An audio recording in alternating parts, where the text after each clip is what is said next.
വീണ്ടും ഒരിക്കൽ കൂടി കർത്താവായ യേശുവിൻ നാമത്തിൽ എൻ്റെ സ്നേഹവന്ദനം. മനുഷ്യൻ കാണേണ്ടത് മാത്രം കാണണം. കാണരുത് എന്ന് വിലക്കപ്പെട്ടിരിക്കുന്നത് കാണരുത് തന്നെ. കർത്താവായ യേശു ക്രിസ്തു പുരുഷാരത്തോട് പറഞ്ഞു, ശരീരത്തിന്റെ വിളക്ക് കണ്ണാകുന്നു എന്ന്.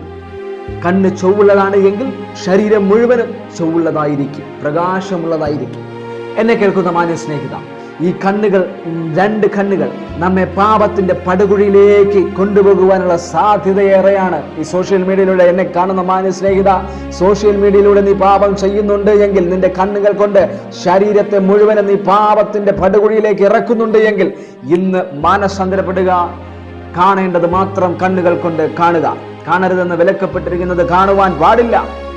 ദൈവസന്നിധിയിൽ അത് പാപമാകുന്നു.